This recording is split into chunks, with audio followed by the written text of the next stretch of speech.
Support WrestleTalk! Give us a subscribe.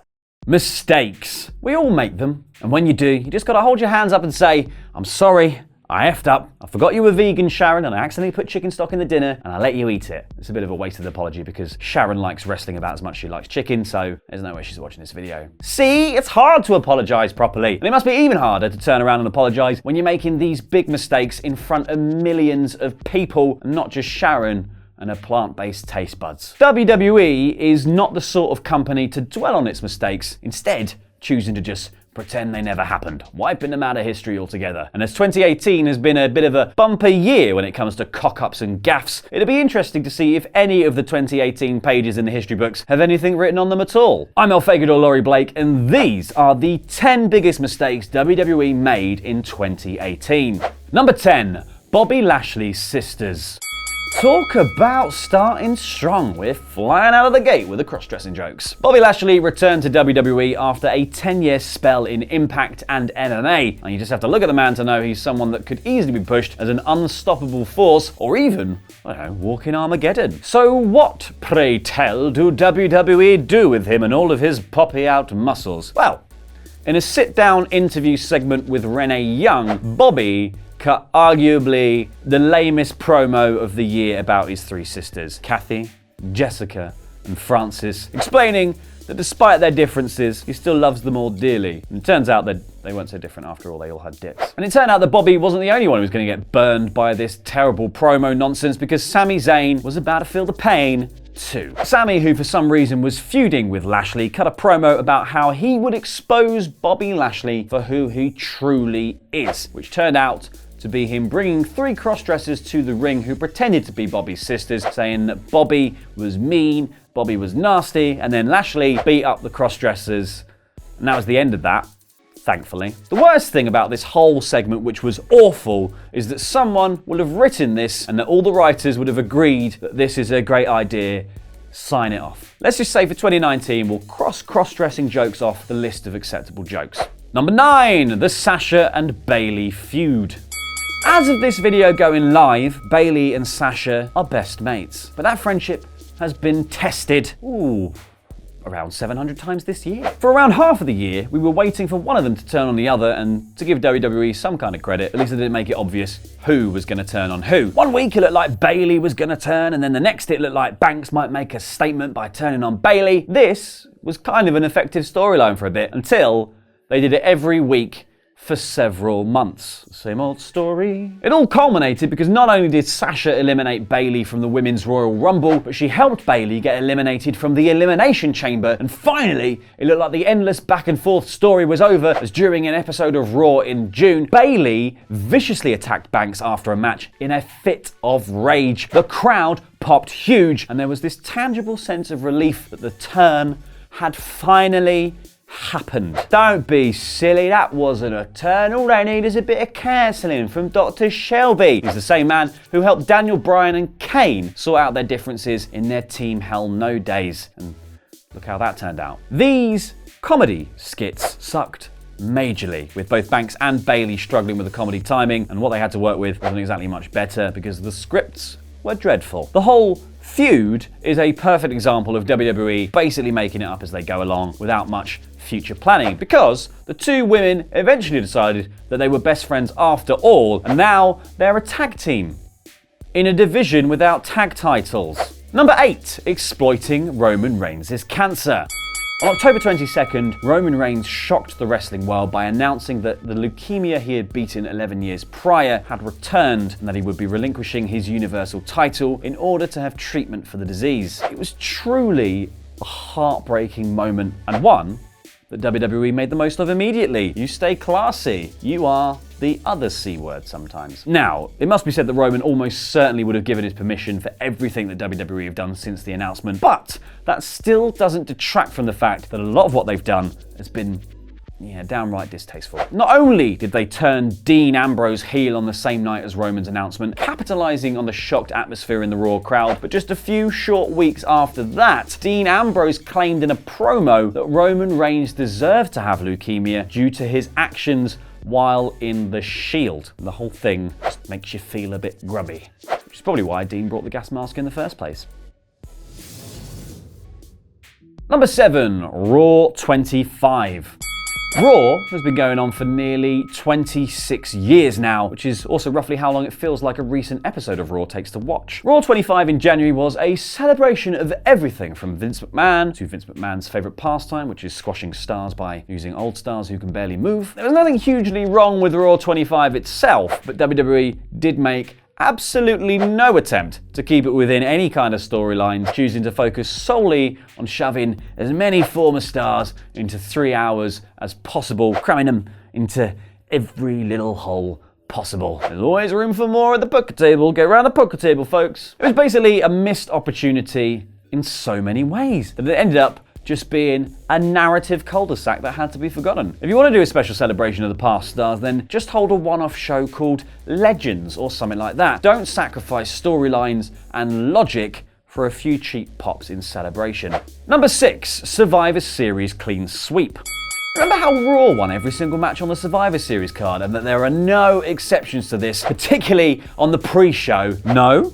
Well, it doesn't matter because WWE forgot all about that within a week anyway. So why do it then? Why obsess over the detail of the night and then just drop it the next day? What's the point of a clean sweep if it has no lasting repercussions besides making all of the fans dislike Raw even more? And like, if you're gonna do a clean sweep, do an actual clean sweep, because SmackDown Live won the tag elimination match. They won it. But apparently, that doesn't matter because it was on the pre-show. You seem to have fallen into a plot hole there, WWE. Don't worry, we'll dig our way out. Just don't have the match if it's going to take so much legitimacy gymnastics to excuse it from the record. Or if you're never actually going to mention the clean sweep ever again, just have Raw win 6-1 and move on. Number 5, every single NXT call-up.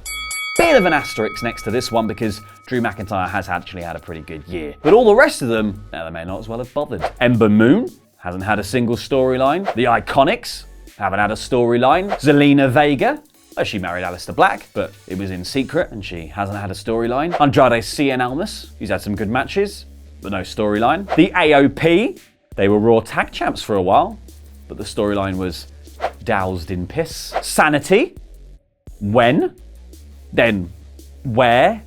And then what? No Way Jose? Nuh-uh. Basically, if you don't have a plan for them, I don't know, don't bother calling them up. Just leave them in NXT for a while longer so that 1, they can have good matches, 2, they can develop their character, and 3, they've got more access to the Performance Center. Because for people like No Way Jose, it has completely killed their career. And I mean, that's not exactly surprising. He was basically Adam Rose with an afro. Adam Afros. But it is a crime that Sanity, Andrade Cien Almas and Ember Moon haven't been able to show their obvious in-ring talent properly. But until they start making actual plans for these superstars when they go up, I guess that's the way it goes. Number 4, the Greatest Royal Rumble. 50 people in one Rumble. You can barely get a 30-man one without a big sag in the middle. The Greatest Royal Rumble was held in Jeddah, Saudi Arabia, and it never got close to living up to its name. It was a show marred with problems from the start, as a huge chunk of the roster couldn't actually wrestle on the show because of their gender. Others couldn't go for political and religious reasons. Then you got the fact that the show itself was basically a glorified house show where half of the audience didn't seem like they were actually watching the matches, just wandering around, chatting to their mates and talking on the phone. Weird. Then you got Michael Cole putting over how beautiful and progressive the city of Jeddah is, like the good little propaganda mouthpiece he is. The whole thing just felt a bit weird, didn't it? So it's a good job they never went there again. Number 3, Shane wins the World Cup. With a roster of near enough 100 people, WWE chose Shane McMahon to win the WWE World Cup, which, as they kept reminding us, was to crown the best wrestler in the world. Shane McMahon is the best wrestler in the world, and there is now no disputing that. Look, he's even holding a giant trophy and sweating copiously to prove it. The tournament itself was actually fine, if a tad uninspiring, and the final was set to be heel Dolph Ziggler against heel The Miz, which is a perfectly acceptable match, but without the Shane McMahon, the wrestler on the planet, well, it just doesn't taste right, doesn't feel right, it's not doing it for me in my mouth. But fear not, fair viewer, because Miz injured his leg before the match started, and so there was only one man who could possibly fill his shoes. And the match wasn't even competitive because Shane basically just hit 3 moves to pick up the win. WWE then seemingly realized their mistake, had it pay off with Shane saying that the trophy was for everyone on SmackDown Live, and other than a couple of mentions in skits with The Miz, the win has been utterly pointless and gone entirely unmentioned. Brilliant. Number 2, ending Asuka's streak. There are 2 varieties of Asuka in the world. There is NXT Asuka, the most dominant female superstar on the planet, having excellent matches wherever she goes. And then there is main roster Asuka, who loses to Carmella and takes part in dance segments with her best friend, Naomi.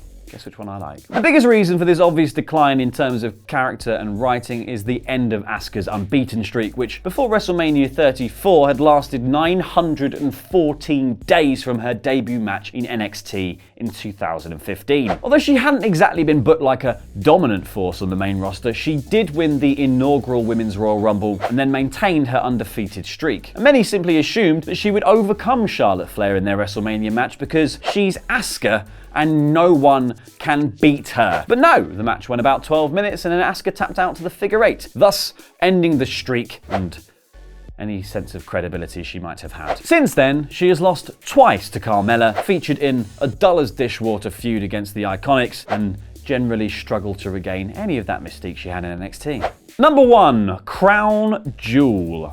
Following the backlash that WWE received for their Greatest Royal Rumble show in April, many just, simply assumed that there was no chance they would head back to Saudi Arabia. Surprise! Going back to Saudi was controversial enough, but it came at a time when holding an event in Saudi Arabia was pretty much seen as corporate suicide. Because just a month prior to the show, New York Times journalist Jamal Khashoggi was allegedly murdered and dismembered in a Saudi government-ordered attack in the Saudi Arabian consulate in Istanbul, which obviously led to plenty of people calling for Crown Jewel to be cancelled. Before the show, any mention of it on TV was audibly booed, and many politicians began pressuring the company to pull out of the show. But WWE went ahead with it nonetheless, and it has since been reported that Vince never even considered cancelling the show. Such was his determination to hold the event because money! What's even more ridiculous is the fact that they brought back Hulk Hogan for the event, possibly the most controversial figure in recent WWE history, because